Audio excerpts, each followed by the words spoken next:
Okay, I have about 45 minutes to kill, I think. Yeah. Um, and I'm about to start Sunrise on the Reaping. I'm super excited. I loved, I loved the Hunger Games movies first. Um, I watched the movies before I read the books, and then my husband really inspired me to read the books as well, because he said obviously they're better than the movies, as books tend to be. And then I really liked the original three Hunger Games books, and I enjoyed Ballad of Songbirds and Snakes too, but just different. Like, I felt like the read was a little slow, and drug on a bit, but I enjoyed the general story and the general premise. Like, I'm glad I have that information. I don't know that I loved the process of reading it. I just felt like it moved a little slowly for me, to keep my attention. So we'll see. I feel like with it being another prequel, it could kind of have that same dragging on feeling. But I'm gonna listen to it. I'm gonna do audio, mainly because I have kids and it's really hard to actually have the mental energy to sit down and read these days. But so I'm gonna try the audiobook and see if that makes a difference.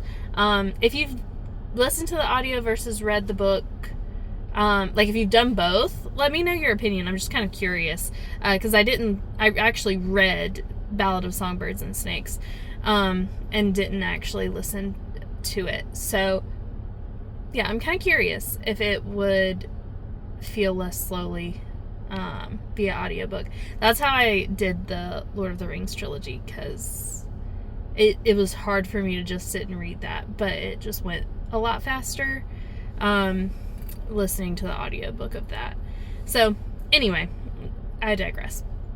But I'm really excited to try it and to see. I'm really hopeful it doesn't drag on. I have so far avoided all of the spoilers for it. I don't know really anything about it except for, it's Hamish's story. So but I feel like it's getting harder and harder to avoid those, which is why I'm stopping where I was in the Throne of Glass series and just switching gears to Sunrise on the Reaping.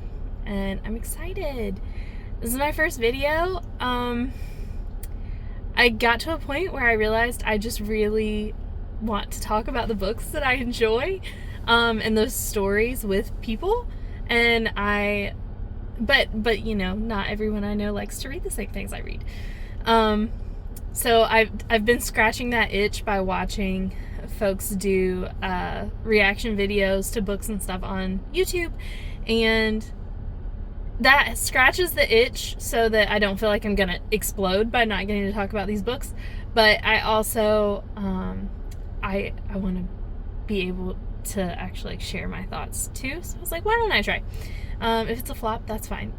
But yeah, we're gonna start with these Hunger Game books. I'm probably gonna do the three Hunger Games, original three, as well after Sunrise on the Reaping, just because I want to kind of see Hamish's story and then see the continuation of what happens after. Probably not going to go back to Ballad of Songbirds and Snakes, because again, as much as I like having that information, I don't know that I want to actually go back through it again. But yeah, if you like the Hunger Games, maybe stick around and see. Okay, I just finished chapter 1 and I have so many thoughts. I feel like I'm struggling to remember some of the earlier ones because I did break it up. I was listening to it last night and then got super tired and finished it while I was eating breakfast today. Okay, first, I did not remember that Reaping Day was on the 4th of July. I feel like that's a very, interesting, social commentary of, I don't know, with it being the same day as, Independence Day in the US. Definitely thought that was interesting. And I don't know, it was almost like that sounded familiar, but I wouldn't have been able to tell you that. So it may have been in the original and I just didn't remember. But I'm also just really struggling with the voice actor for the Audible version that I'm listening to, because I feel like I just have, um, what's his name?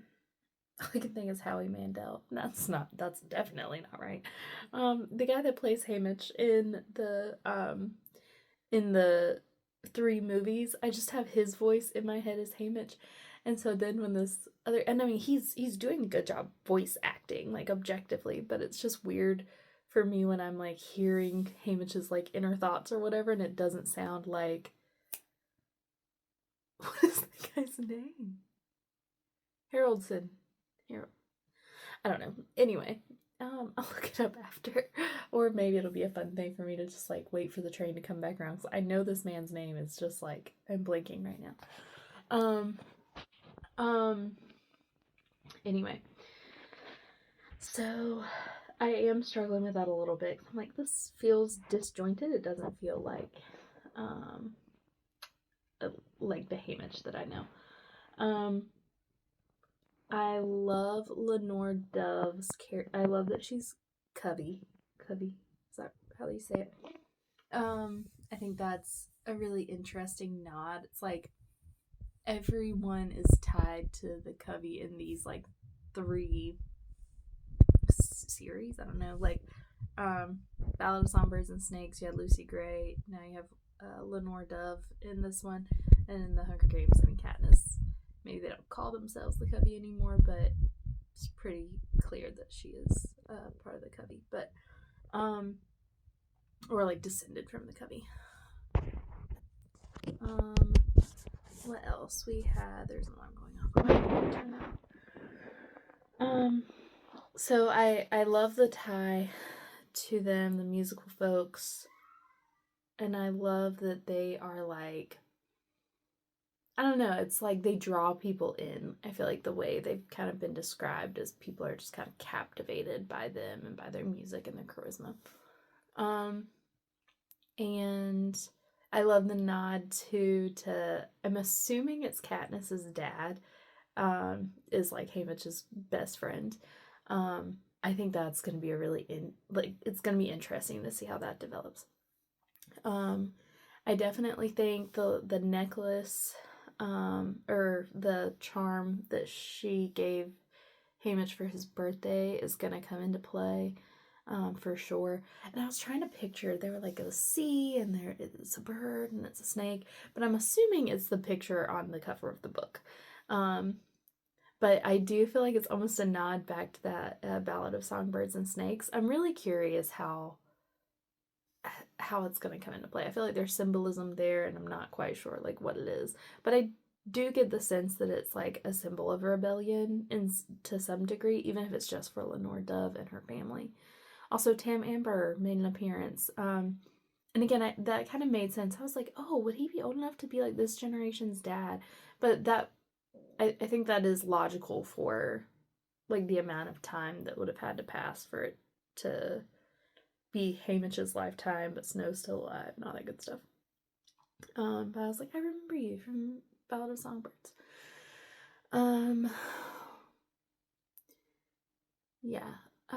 And I also thought it was interesting when they were like, when her mom died and there was no talk of the dad, I was like, is this Snow's daughter? But I don't know how that would have worked with, after Lucy Gray like disappeared. I doubt she went back to District 12 if she survived. So that was, but it was interesting like how they framed it. What else?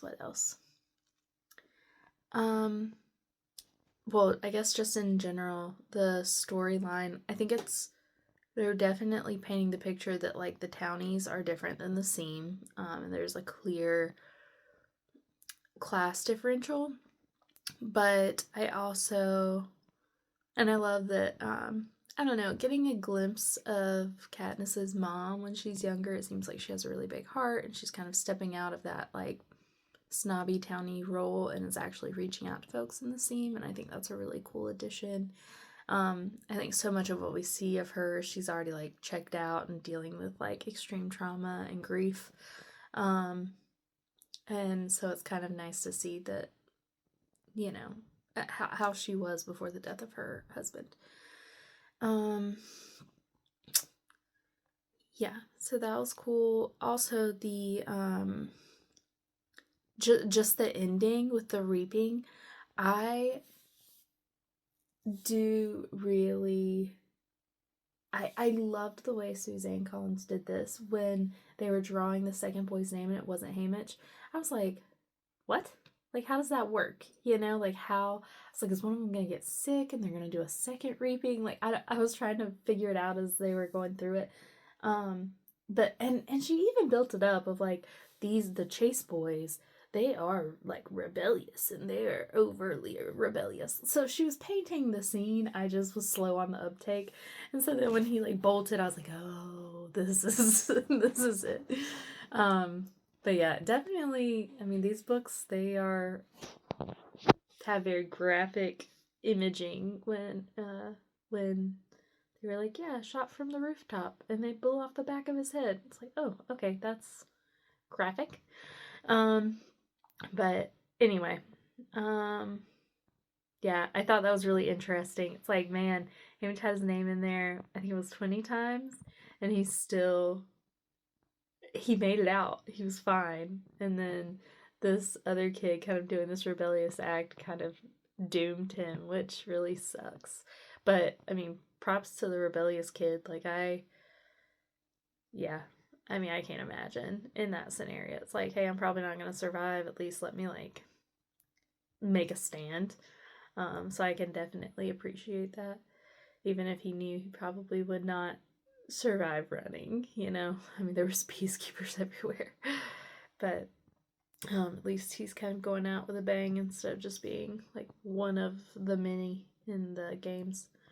Um, but yeah, definitely threw me for a loop because when she went to draw the second name, I was like, oh, well, we know it's going to be Hamish, but it couldn't be that easy, you know?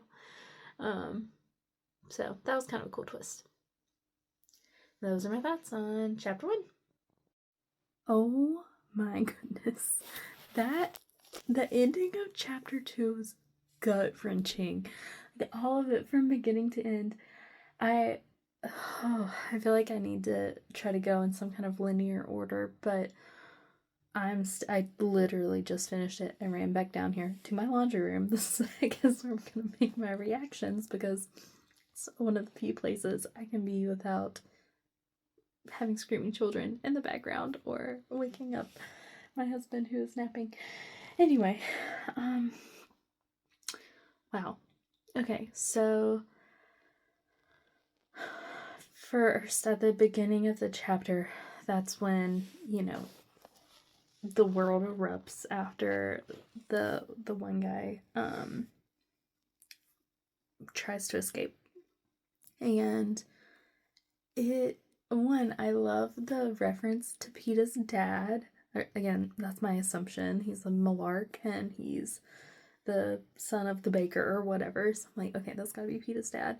And just him being like bewildered. I think I've pictured him as kind of this gentle giant from the Hunger Games, the original three, just the references of like his wife is not a very kind lady, but he's kind of described as more like gentle, and he's, you know, gonna watch over Prim, and um, you know, and that like image kind of held true in this one for me of him just being like blood has splattered on his head, like his head, his hair, something like that, and he's just like bewildered, standing up when everyone's supposed to be kneeling. And again, then Katniss's dad just kind of like knocks him in the knee to get him to like kneel or bow or whatever. And I don't know, like all of the relationships that they're tying in, and the like on the one hand, like, oh, okay, this is like their Suzanne Collins's way of just trying to like give us little nods to the original, but I think it actually is like building up all of the characters. Like it's Hamish's story, but she is giving us like a little bit more backstory, a little bit more understanding of the older generation in the original three books and movies. Um yeah. And then Lenore Dove, oh my gosh, is gut wrenching that she is essentially the reason that Haymitch gets pulled into the Hunger Games. That it's her, like, clinging to the lifeless man's mother and, like, trying to help advocate for her and, like, fight for her to, like, get to see her son, like, one last time. And then Haymitch stepping in to protect her, that's what gets him singled out. Like, it wasn't even his name getting drawn from a bowl that he had his name in 20 times. Like, that's what you think is going to be the reason. And it's not. It's literally just he's trying to protect his girl. And again, like, how they're building up his relationship with Lenore Dove, like, oh my gosh, I know I'm gonna end up in tears by the end of this. Like, honestly, that part at the end of this second chapter, I thought I was, like, gonna tear up. Because, I mean, we see Haymitch years later, Lenore Dove's not around. So, I mean, we can probably make some assumptions that her life is no longer. I don't really know how to, like, phrase things on this app. I don't know what will get me in trouble. But since she probably by the Capitol, probably by Snow, which leads Haymitch to, like, self-medicate with alcohol and that kind of thing. Anyway, I know this is just gut-wrenching. Like, he wouldn't have even been in the Hunger Games. Like, he could, who knows, maybe they would have had this, like, really happy life together, as happy as you can be in the scene, together, you know? But if it wasn't for the events of, like, this day, but I guess that's life, you know? Like, one thing kind of wreck your whole world. Anyway, so that's kind of heartbreaking. And I can't imagine being the girlfriend on the, like, on that end of the what's the word I'm looking for? Being in Lenore Dove's shoes. Like, if I would be riddled with guilt. I mean, I am a person that struggles with guilt and shame in general, but I would be riddled with guilt. Hopefully, I feel like she's gonna channel that into, like, rage and, like, rebellious acts. But yeah, and I hope that is the case for her, that she doesn't just kind of, like, wallow and deteriorate in the like, guilt of and I mean, Haymitch is still responsible for his own actions, right? I'm not saying, like, she caused it, but it's like her actions kind of set off this chain of events, I guess. Yeah. And then I love that Plutarch was the one that kind of stepped in. I'm ready to go through the Hunger Games, the original 3 books, to refresh myself on how I feel about Plutarch. Because on the one hand, I'm like, I mean, he really did a lot for the rebel cause. And so I remember him positively, but I also feel like he was part of the, like, Queen's plan to do the double bomb, to, you know, the end prim. But I can't remember. But then I feel like there was some reference where he sent a letter to Katniss that was basically like, you turned out to be exactly who I thought you would be. Like, almost like saying, like, I took it as, like, a thank you to Katniss of, like, good, like, you handled your business. You got us what we needed, kind of thing. So I remember him positively, but we'll see if my opinion of him changes throughout this book and throughout the original 3. But yeah, I love that nod to him, and he's really the one that ended up, like, saving Lenore Dove and buying Haymitch a bit more time with his family, getting to actually say goodbye. Also, the lady that handles District 12, oh, her, like, oh man, as obnoxious as Effie could be, like, oh, I would take Effie over this woman who's just awful, like, calling them, like, animals and pigs and You can just be like, you lost your what'd she say? You lost your privilege of saying goodbye. I'm like, these people didn't even do nothing. Like, it was the other guy.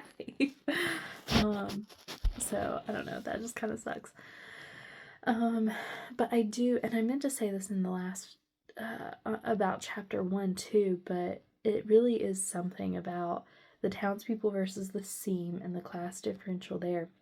But it's like the Hunger Games doesn't discriminate. Like, for if your district, and your kid could be reaped. And I thought that was really interesting too, with like the one that I can't remember if they said he was kind of like the next in line to be mayor or whatever, but the twin girl's dad, how he's just like waving money at the peacekeepers and at the Capitol folks, and it's like, it didn't do a bit of good.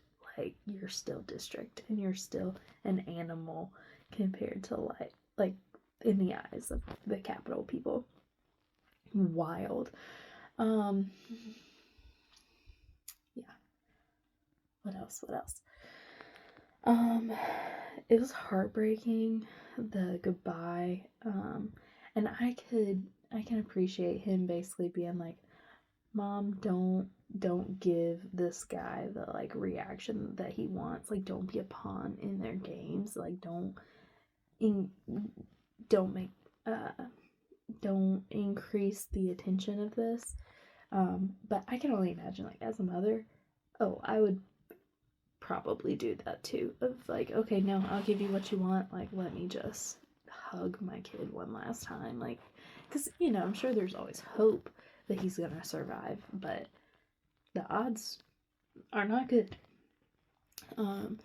So I thought that was just a really clear indication of like a mother's love. And again, you have to think, like, something's gonna happen to all these people that care about Hamish so much that he like is gonna fight so hard to get back home to, and it's probably not gonna be pretty. So I feel like that's always in the back of my mind with all of this. Like, Hamish's story is gonna be rough, and I don't know if my mental health is in a good enough place for this one.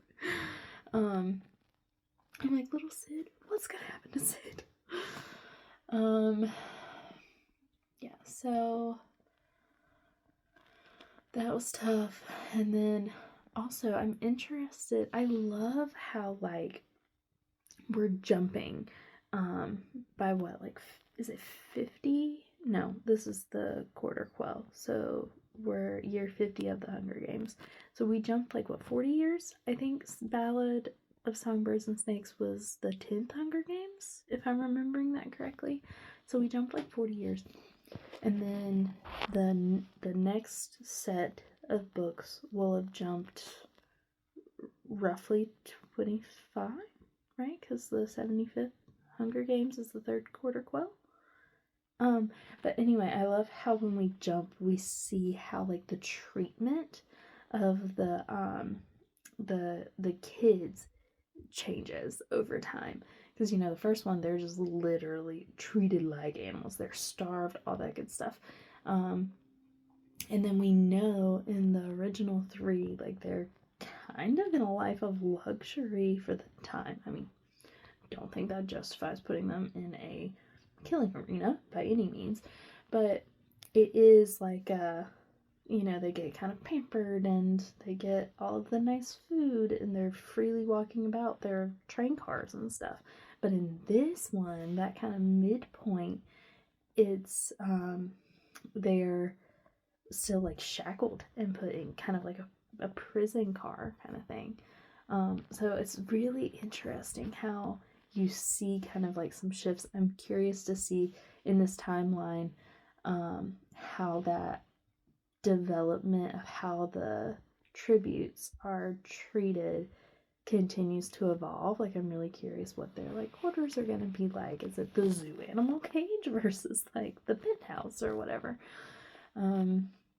So I'm curious to kind of keep an eye out for that. And yeah, and then just that end, that, gut wrenching when Lenore Dove is like out on a ridge, and it was almost like she knew he'd be like looking out they're like little windows or whatever, the one window in the train car that he's in, and you see her just like scream or wail, and like he's just like, I can just picture him like beating on the window, he said, until his hands bruise. And it's like, and then he's like, I'm just so glad that she didn't let Plutarch capture our goodbye. It's like, man, like that's, yeah, like that's something for them that's just between them. And I can't put my thoughts into words. That was just gut wrenching. Definitely felt like I was tearing up on that one, because I can imagine, like, I adore my husband, and if he was just ripped away from me, like, oh, wailing, it doesn't even begin to cover the emotion, or like the behavior I would be expressing. So it's just, man, I don't know. Anyway, that is my thoughts on chapter 2. That one was already getting intense. So it's a long way to go, and I'm sure a lot of heartbreak ahead. So, yay! Okay, chapter 3. I think this was more of just general background info on the characters. I do like his Hamish's friend, I guess it was his neighbor, I can't remember exactly, I know that was in the first chapter, that they're kind of teaming up, and it was so sad when he was like, I kind of hoped that she would hold out on finding a real sweetheart until Sid's old enough. I'm like, oh, because I've had those people in my life, right, where it's like, oh, I want them with this person I care about because I just like care for them so much. I think that is a testament to his opinion of this little girl. So I can't remember her name. Sorry, with the audiobook, sometimes the names don't stick as well as when I'm actually like physically reading a book. But yeah, so that's kind of heartbreaking. Again, it's just like humanizing all of these literal children that are being put in the arena. They all have families, they all have people that care about them, people that they care about. So definitely heartbreaking. Again, just the brutality of the games, and like this choice of punishment for rebellion is wild. Yeah, the little Merrily, I can't remember which one she is, but I don't know, I kind of liked her was talking down to the attendant that was like asking the one little girl what to order, and her just basically being like, we're not animals, like, do we have silverware, do we have plates? And I mean, yeah, she's still being kind of snotty, and I guess that like turned Hamish off a bit, but I kind of like it. I feel like she was almost like sticking up for the girl and almost banding together of like, look, we are not just like swine, like give us some dignity kind of thing. And I do think Plutarch's character is just so interesting. I really feel like this is probably when a major shift happened, is when Plutarch's involved, like how the tributes are treated. And there at the end when they're bringing out a birthday cake, wild. Like, I guess they figured out it's Hamish's birthday and they're gonna celebrate this. Wild. You're sending this man to his impending death, and you're like, let's just celebrate your birthday, let's make the best of it. It's crazy. And then them really seeing the footage that Plutarch put together and like how he stacked the deck, I think is, again, when a lot of these children are realizing how the Capitol like manipulates things to tell their own narrative, So I'm definitely seeing shades of like how Hamish ends up being who he is, in the later books. Just sprinkle in a whole lot of extra trauma on top of what he's going through now. Yeah, I guess I didn't have a ton of thoughts. It was just kind of like, oh, okay, that makes sense. The tributes are actually like getting to talk. Oh, I did think it was interesting about the mentors, because I wondered about that. If you don't have a living mentor, who do just not have mentors who advocates for sponsorship and stuff. So that was an interesting piece of like literally people, victors from other districts that don't get to represent their own district and help those tributes are just assigned. So that's definitely interesting. And I loved the callback of the him saying like there's only in 50 years there's only been one victor from District 12, talking about Lucy Gray and how like no one knows like basically anything about her. It does kind of make sense that it probably wasn't widely broadcast in the districts in the early days because of lack of television, and it wasn't, if I remember correctly, it wasn't like mandatory viewing at that point. That's why they were getting the high school students to try to like bring some new life to the games and like how can we entice people to watch. So that does make sense to me. And I really, the general sense of a timeline that I get from that book too is when she was back in the district. She wasn't there for very long, like probably just a few months before, you know, she tries to escape with Snow. So yeah, I loved that callback. And then him saying like, oh, I did like too that he was talking about how Tam Amber actually remembers when the Covey were like rounded up and put into the districts and stuff. And how, you know, most people don't really remember anything about Lucy Gray, but he's asked Lenore Dove and she never wants to talk about it. And I'm assuming, especially since she loves all the stories from like Tam Amber, of like the old days before they were shoved into a district, I'm sure she's probably heard stories from him. I'm sure she knows, because Lucy Gray was his friend, was like family to him. So I have to imagine that she knows who Lucy Gray is and knows that they're related or have some kind of, I don't know, I'm still wondering if they're making it out to be like Lenore Dove is Lucy Gray's kid. I don't know. I logically don't know how that works. I think Suzanne Collins will have to do some finagling to make that work, since, I mean, I just don't think it's feasible for Lucy Gray to have like disappeared but then came back but stayed under the radar. It's very odd to me, but it does feel like there's more there that they're almost like hinting at. So I don't know, we'll see. I'm quite curious what's gonna happen with that, but at the very least I think Lenore Dove like knows that Lucy Gray was like Covey and that she was done wrong.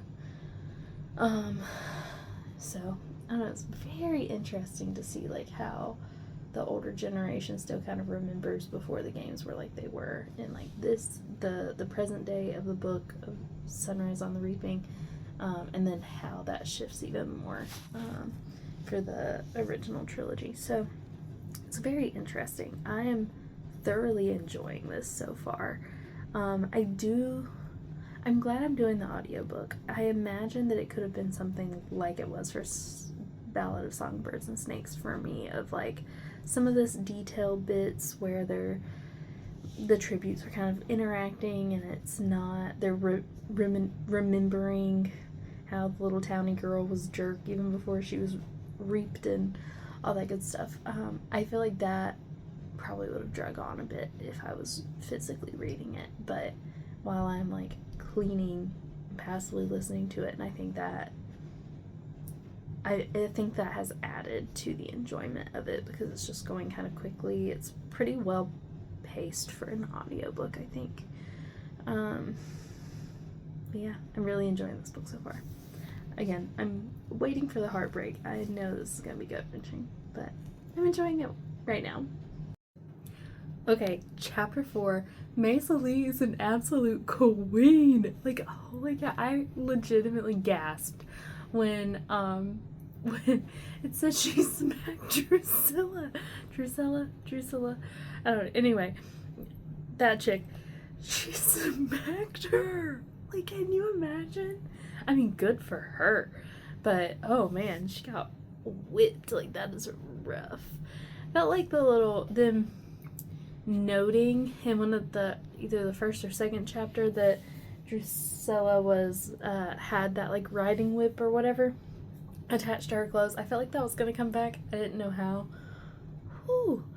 I again gasped.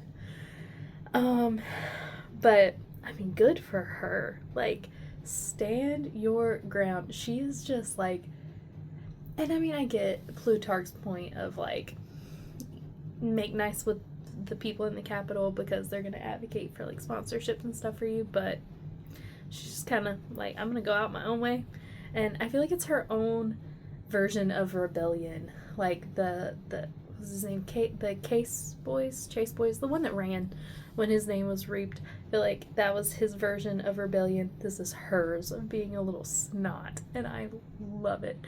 And okay, is that a reference to the Mockingjay pin that Katniss wears? The one that her dad gave her and her twin sister. I'm really curious if now that she has been reaped, if they will, I don't know, if her family will get rid of it because of I lost my train of thought. If they will get rid of it simply because they can't stand to like look at it anymore, because it, she's gone, or if Laurel Dove, what is her name? Man, my brain is fried. If Hamish's girlfriend, if she will actually steal it. But now, wait, as I'm saying this out, in the original, she didn't actually get it from the Hob like she did in the movies, right? In the books, it was different. Did her friend, like, I think it was the mayor's daughter or something, did she give her that pin? Was it something in her family? Like her, Maisley's sister's daughter or something? I don't know. These are things when I go back through the original books that I'm hoping will like fall into place in my brain. Yeah, wild. I love all of the little like Easter eggs that Suzanne is like masterfully putting in. Like, I love it. And sometimes stuff like that feels very like fan servicey for me, and I'm just like, okay, come on, like that's a little on the nose.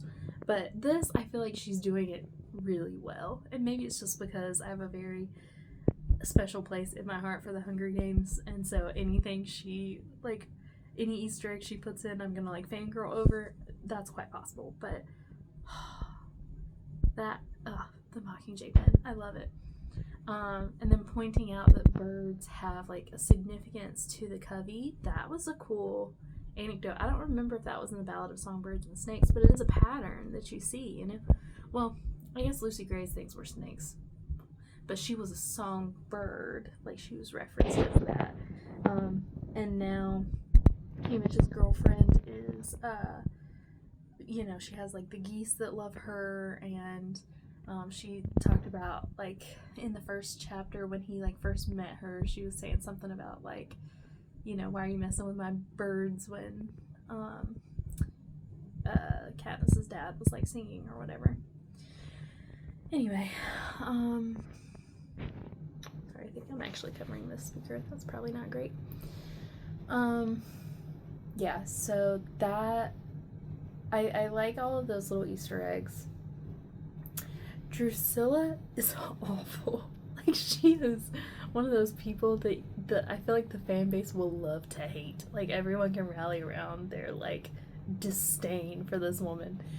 And again, it's just a stark contrast from Effie, because I mean, Effie's still, she's full capital. She's drinking their Kool-Aid for sure, but she's not just like treating them like they are scum of the earth. So that's interesting.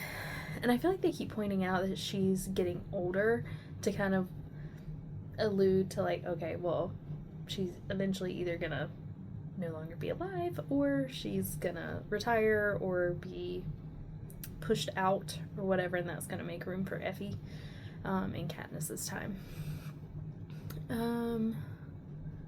Yeah, I thought the birthday cake scene was interesting. Haymitch really like recognizing that his mom reminded him of what his dad told like their old friend's daughter when she was raped a few years before, of like don't let the Capitol use you. um, so but his mom reminding him that after she like blatantly let the Capitol use her, but then him recognizing like they had us over a barrel there, there's nothing else that I want from them. Like I love that. Almost the recognition of like, let them use you to an extent for what will be to your overall benefit, but also don't just play into their games. I don't know, it feels like a very delicate balance that he also pushed Katniss and Peeta into, of like, play their game, get people to like you, but also if you want to be a symbol for rebellion, great. So you want to have some rebellious acts, go for it. I feel like that's the line that he's kind of like figuring out. Again, like I'm seeing a lot of like indications of the beginnings of how Haymitch becomes as a mentor, starting to understand the how you play their game but still maintain who you are, because I feel like that's what I think something's gonna happen with Maisie, and like that her having that altercation with Drusilla is gonna come back to bite her, and I think she will have a really unseemly end because of that, and Haymitch is gonna recognize like, oh, that was kind of coordinated, and so that's, I think he's gonna start piecing together the like, okay, you need to play nice, but also, you know, you don't have to be their complete puppet, and I think that's gonna play into how he gives Peeta advice, especially when Peeta's doing all the interviews and stuff, because he's really playing into the like getting the Capitol to like him. And then I loved that too when the little girl doesn't want Whitmore. Gosh, why are these names? I literally just had it. The other male tribute from District 12. How he's the bookkeeper and she doesn't want him because you can't trust like the bookies or whatever. But then I guess he overheard that conversation. Love that too. Just the little hint of, I heard you, you may not want me, but you need me. And him knowing all the stats. I feel like, and maybe that's just from the movie, but in the movie, Haymitch was like spitting off, like, okay, this person is from this district and this person does this. Like, he knew his stats and was like helping them strategize based on the stats. And again, I think he's pulling from his experience at being a tribute in these games and learning how to play the game. I mean, I guess that's the whole point of like you having a mentor that's already someone that's already won and knows how to win. But again, I'm just seeing like the ties of like, okay, this is how he came to view it this way, or this is how he was good at this like planning or manipulation or whatever. So I thought that was a really clever way for the other boy to kind of work that in. Yeah, I think those are my main thoughts. Maisie was like, girl, go off. And again, I still feel like something's gonna come up. I definitely think he's gonna use his little charm. That's gonna be his one thing he can take into the arena or whatever. But I think he's gonna use it like as a flint starter to like start fires. But also, I don't know, I think there's some symbolism there. Like, that's why Maisie was like, I want to see this, I'm interested in this. But I also love that he's like, I know Lenore Dove would not want her, what do you say, her like manicured fingers on it or something, like indicating she's too uppity, don't let her touch this like sentimental thing I gave you. And also the like song that Lenore Dove was named after, was that a reference to, I feel like there was some Edgar Allan Poe poem. I meant to look this up before I started the video and then I forgot. Like, I feel like that's a poem that I've read, or there's like shades of that. Am I losing my mind? I'm gonna have to go and look it up. Maybe I'll include that in the chapter 5 recap, because I was like, I know I've heard something about like My Sweet Lenore, or maybe I'm just thinking the Raven Evermore, and Raven Evermore sounding close to Lenore, but I think there's something there. Anyway, I'm gonna have to look into that. Yeah. Anyway, that's chapter 4, I think. Or are we on 5? I don't remember.